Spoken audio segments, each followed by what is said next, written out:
Sorry for that. Third, vote 12, economic development and tourism. Oh, sorry. Order. Third order, vote 9, environmental affairs and development planning. Western Cape Adjustments Appropriation Bill. I recognize the Honourable Minister Bredell. Thank you, Honourable Acting Speaker, Honourable Premier, Cabinet colleagues, members of the Legislature, ladies and gentlemen, good day. This year, the national budgetary issues have continued to have a negative effect on the Department and Cape Nature. We have had to perform even better and strive to do even more with even less. And it seems this trend is only set to continue along the same path moving forward. The original budget allocated to the Department and Cape Nature of 591.5 million initially increased with 3 million rand due to the emergency funding received earlier in the year. However, during the 2017 adjusted estimates process, the department's budget decreased with 38.85 million from 594.5 million to 555.7 million. This includes a reduction in the budget allocated to Cape Nature of 16 million. Thank you. This reduction was effected on the capital expenditure of Cape Nature, specifically on the Kugelberg Nature Reserve, and was due to the late implementation of the development of the reserve. The budget for Cape Nature moved, therefore, from an amount of 290.05 million to 274.05 million. The 16 million has been deferred to the 2018-19 financial year.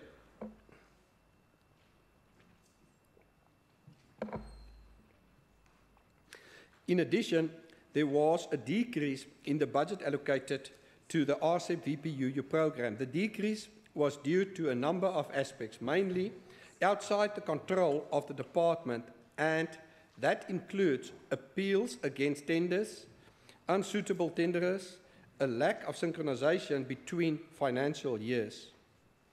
You are aware of the unrelenting drought that is devastating our province. The provincial government's steps towards tackling this crisis has meant that all the departments had to dig deep and find the money to allocate towards disaster and drought relief. This department has also made those considerations, and accordingly some of the changes to the budget were made with a water crisis in mind. We simply had to reprioritize some projects, and I believe we did the best we could under the circumstances.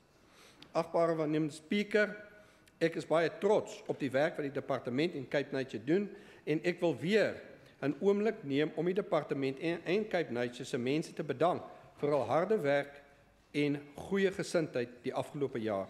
Dit bly 'n voorreg om met sulke kollegas geassosieer te word, en hul spanne verdien ook melding. Die werk om ons omgewing te beskerm, terwyl ons belangrike aspekte moet in ag neem, soos die voortgesette ontwikkeling ter wille van ekonomiese groei en die verbetering van ons gemeenskappe, raak beslis al moeiliker. Ons sien omstrede kwessies wat al meer opkom rondom beplan- en ontwikkelingsaspekte in die provinsie wat moeilik besluite benodig en in die toekoms steeds verdere besluite sal nodig hê. Die enigste manier om vorentoe te kan gaan met die mate van sukses is deur te steun op ervare werkersklas kollegas. Achtbare Speaker, met hierdie kommentaar lê ek die jongste begrotingsaanpassing vir die Departement Omgewingsake en Ontwikkelingsbeplanning aan u voor. Ek dank u. Order. I see Member Simmons. Nee, laat jy my wakker skrik en ek is laat die voorsitter van hy komitee nie. Chairperson, one of the major responsibilities of the Western Cape Provincial Parliament is to ensure that the necessary and adequate provincial legislation obviously funded by a supportive budget, is in place to deal with issues surrounding our natural and built environment. Given the testing fiscal environment within which the department has had to prepare its 2017-18 budget, the Democratic Alliance in the Western Cape welcomes the shifting and realignment within the budget from 594,570,000 rand to 555,720,000 rand, as the department has made an effort not to decrease funding of programs in our indigent and rural areas where interventions are needed the most. The budgetary shifting or realignment of funds within the 2017-18 financial cycle includes the realignment of the 2017-18 COE, which has seen 17,830,000 surrendered to the Provincial Revenue Fund.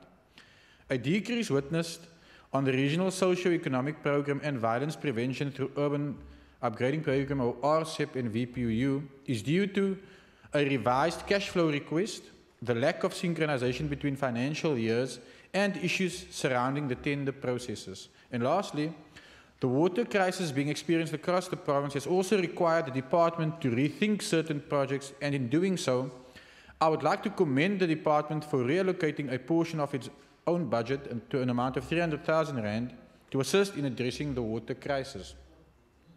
Chairperson, the RCEP and VPUU programs will not be subverted, as they have remained pivotal to ensuring that many of the department's projects are guided by a whole-of-society approach that provides a practical application to building safe and sustainable neighbourhoods, reducing social, cultural, economical and institutional exclusion of former townships, and improving the quality of life of our residents across the province.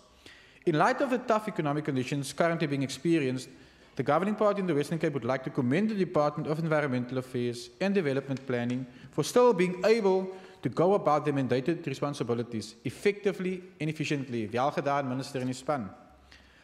Chairperson, I am in full support of this budget, and I would like to thank Minister Bedell and his department for their continued hard work, professionalism and commitment to fulfilling their mandate as set out in the Constitution of South Africa. I thank you. Order. I see Member Dijana. Thank you, Chairperson. After careful consideration of what is presented before us, I can safely conclude that the province is not only suffering from the drought scourge, but it is also facing a serious challenge of lack of leadership. The DA factional battles are now affecting its governance. With these adjustments, you can easily see that the intention is to set some municipalities up for failure. We read everyday complaints from within DA circles about how Mayor Dalil in the city is using the water crisis to sabotage the DA. One can only guess that what Honorable MEC Bridel just presented is a comeback strategy to obviate Mayor Dalil and other fermenting agents of unrest within the DA. In this regard, we wish to urge the DA to refrain from using service delivery in their factional agendas. The aim of the department is to promote a resilient, sustainable, quality and inclusive living environment in support of human well-being. These goals should receive priority in the current drought, which resulted in the ongoing water crisis. However, to our surprise, the Department of Environmental Affairs received one of the biggest budget cuts from the main appropriation. 38 million is a significant cut from 594 million.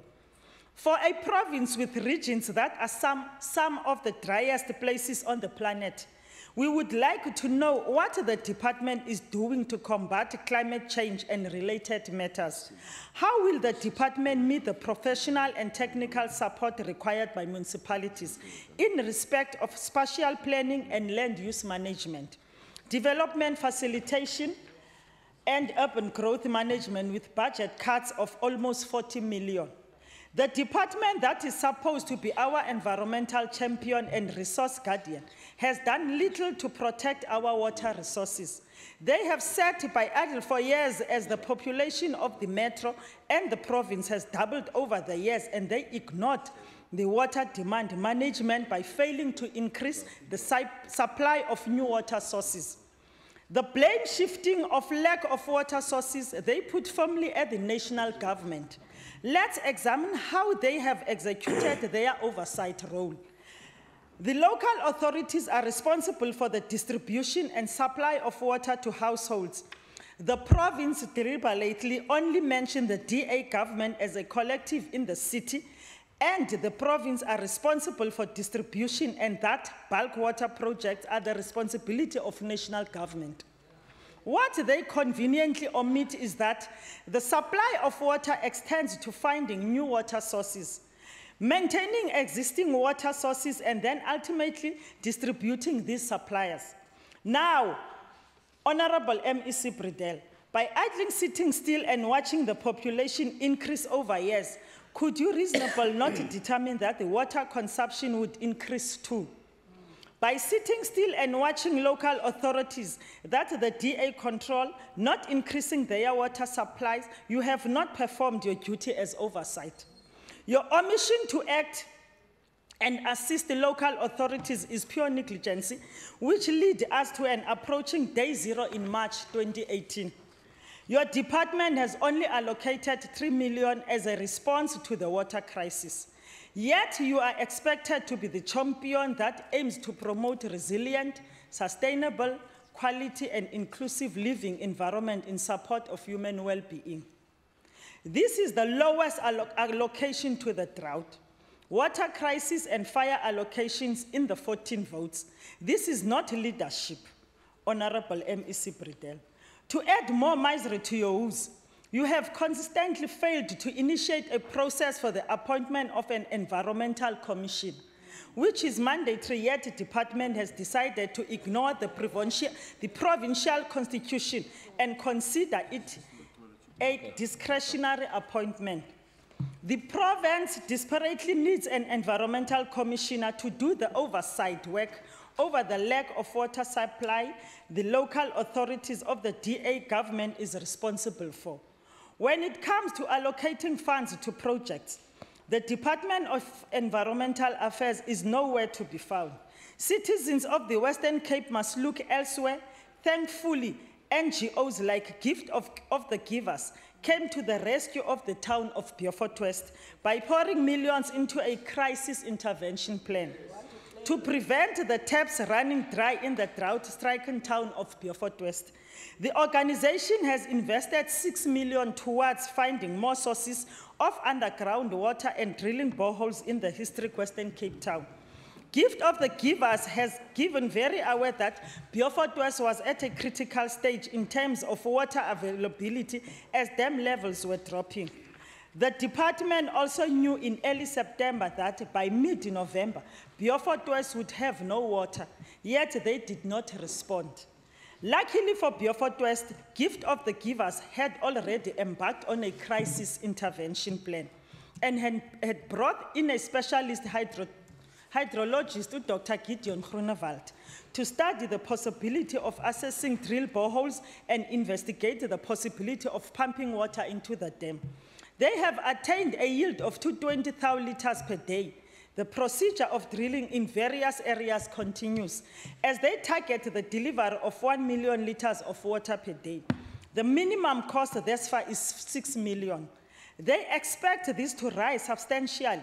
In the meantime, their trucks are delivering bottled water to Beaufort West. There is no leadership in this department.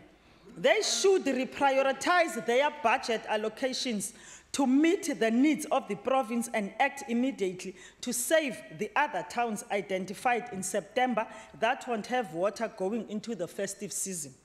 In conclusion, with this kind of financial planning, we will have day zero for 1,000 more years to come.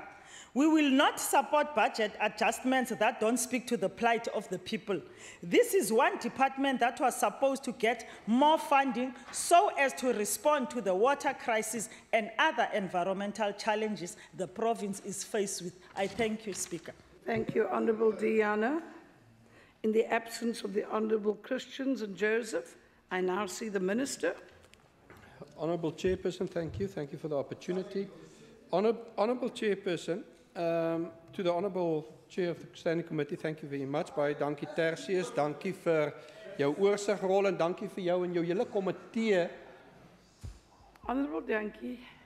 Ek wil Thank you. ek Thank you so wil much. Speaker vir die agbare Simmers en sy hele komitee wat wel die vergaderings bywoon bedank, want hulle het ten minste 'n passie soos die agbare lid Beerwinkel, al is sy nie die eerste spreekbuis op die komitee nie. Ek sukkel, it's difficult for me to answer the Honourable Diana, as it was very difficult to answer the Honourable Richard de Jantjie, because I don't know if the two of them was canvassing that day, but neither of them attended the standing committee. So I don't know when and you see it's a joke.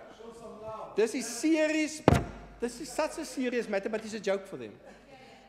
When we discuss the adjustment budget, when they can make their inputs, when we one-on-one, we can debate the issues, they're absent. Then they want to come here and they want to talk a lot of rubbish, and then we must accept that. It's actually a disgrace. Honourable Chairperson, we as a province employed 6 geohydrologists, 1 for each district, to manage groundwater, because water is a very difficult and complex system, especially over the long term. Because what will save us is a combination of various technologies and various sources. It's not just going to be desalination, it's not just going to be aquifers, it's stormwater, it's recycling of water. And we need to get the specialists on board, and we're busy with that plan. We also, when we talk to water, we need to look at the quality of our water in our ecosystem, our rivers, and that's why we've got the Berg River water scheme. We're going to shift that to the Breeder River. But the quality of water going into our rivers and our estuaries is for us very important. And therefore, we as a department foresee that in 20 years or what from now, that municipalities won't be allowed to discharge the sewage water into rivers and because we cannot have a situation in this country anymore where we only use water once. And we've got that plan. And I'm glad that the Honourable Diana mentioned that the roles within water, because she admits that bulk water is the responsibility of national government. And we're busy building that paper trail because we will fight the fight on behalf of the taxpayers. And if it means we take it to the Constitutional Court, we will need to do that. Honourable Chairperson, she mentioned the increase in population, increased water demand. That is very obvious. But the question that she should ask is, why do all the people move to the Western Cape? It's because of good DA government. It's because of a failure of systems, a failure of resources in other provinces. It's very obvious. That's why the people move to the Western Cape. And we welcome them, Honourable Speaker. We won't chase them away. We will welcome them because it's going to be a challenge to secure our resources. It's going to be a big challenge to get our health service, our school service, educational department to accommodate them, but we won't run away from the challenge. We will show the world that the success of Africa will start in the Western Cape. Order, please. So, Honourable Speaker, if I can give the Honourable Diana good advice, next time attend the standing committees and understand the topic, and then you can comment. I thank you. Thank you.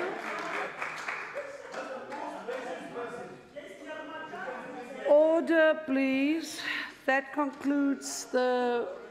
Sorry, I see the Honourable Chacham, and then I see the Honourable Chief Whip. Thank Members, you, there's Speaker. someone on the floor. Can we please... Thank you, Speaker. I did not want to disturb, but the minister used the word rubbish when he was calling at us. So I don't know that word is parliamentary. Okay. Because as far as I remember, that word is non-parliamentary. Honourable Chacham, allow me to go to Hansard and look at my previous rulings on rubbish, because I think it was in a context, it was if you are rubbish, it is parliamentary, but if it's rubbish, as in rubbish, it had a different context. So I'm going to go back and check the rulings we have for precedent, and I will come back to the House in need. Chief Whip, you were on the floor. Yes, thank you, Speaker. The Honourable Leader of the Opposition, at the closure of Minister Bredel's contribution, said you are the most racist person, which is specific. And I'm going to ask that he withdraw that comment. Thank you, Chief Whip. Honourable Magaka, I have to ask you the question, did you indeed utter those words? I said, ignoring influx control and past system is a racism. I maintain that. Ignoring that in South Africa, especially in the Western Cape, people were chased by past laws and unable Honourable to come here. Magaka. If you ignore, he is a racist. Honourable Magaka, I asked you the question. I'm prepared to state that. If you said that, Honourable unless Magaka, I am you said speaking to me. you, please. I asked you a question. Did you utter those words? You had to give me an answer, not that's what go I'm telling down you what a I said. Did you indeed say to the minister, you are a racist? I didn't say that he is a racist. Well, that's fine. But if he uttered those words, he is a racist. But there you're saying it again. So I'm going to refer to answer, but if you are saying directly now to the minister he is a racist, then that is unparliamentary. I'm still want to maintain, Madam Speaker. Yes. If the Honourable MSC said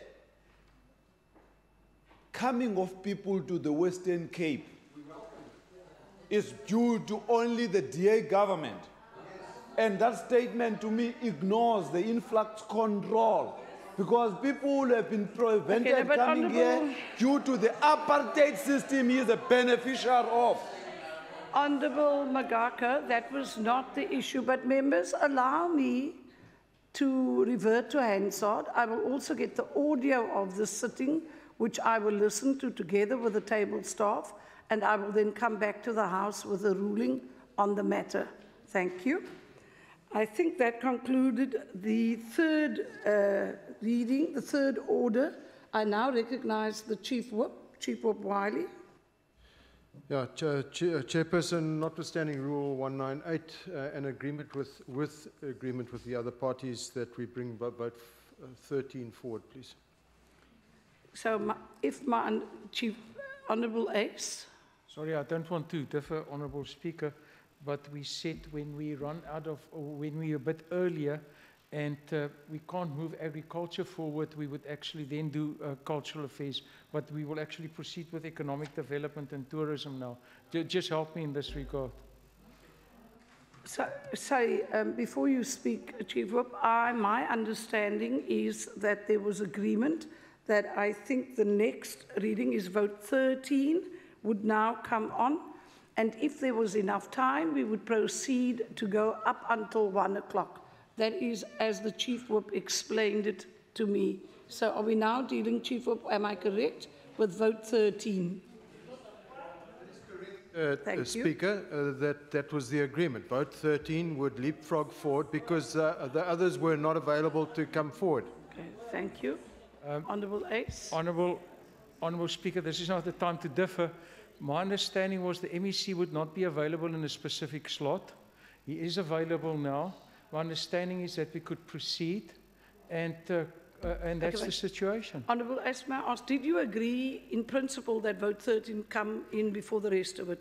I think that's the question. We agreed vote 13 can come in before lunchtime. Okay, so it's now before lunchtime, No, which is why it's only, we'd like to proceed with it now. No, it's only 11:45 now. So let the MEC just say whether it's available. I just don't understand this situation, because there's a misunderstanding, and I don't want to make a big issue of this. Member Ace, I don't get involved in the issues of programming and the ordering of the business of the day, but the Chief Whip came to me and in good faith shared that the next item is, and he indicated, Honourable Chacha, he indicated that there was generally consensus and agreement. So I can only act on what is told to me. Chief Whip, will you provide clarity, please? I'd like to state something for the record, Speaker. My conversation was with Member Ace. My secretary heard the conversation. I told him that I hadn't spoken to the Minister of Economic Opportunities. I haven't spoken to him about coming forward. I spoke to Minister Maria. She was agreeable to bring it forward. I spoke to Member Christians and I spoke to Member Joseph along the same lines. Where Mr. Ace suddenly comes from, economic affairs coming forward, only the Lord alone knows, because nobody else knows about it other than him. Thank you. Member Ace. Honourable Speaker, let us help this confusion. If we look at the order of the day, okay? We've done environmental affairs now. The next one, number 4 on the order paper, is economic development. We agreed it remains like that. But what we looked at was agriculture that was supposed to be after lunch. And we said, let's bring that forward before, because we're going to finish in time. Order, please. I'm not changing the order at all. Okay. The next one on the order paper is economic development. Okay, but Honourable Ace, thank you. I hear your point and it's sustained. Honourable Chacham, may I just finish what it is I'm saying? I think all we are looking for here is flexibility that had been agreed to. I cannot tell you why, but the Minister Marais was prepared to proceed now. So I'm asking with your permission that we continue in that way, as you have agreed. Honourable Chacha.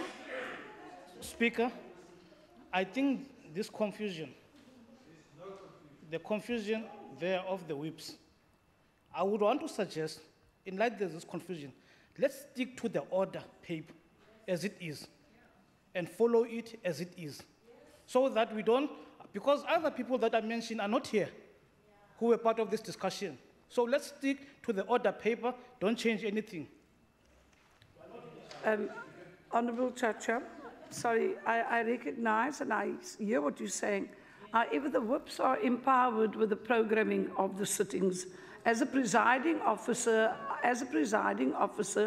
I don't get involved in that, but there was agreement that there was going to be a change in the program.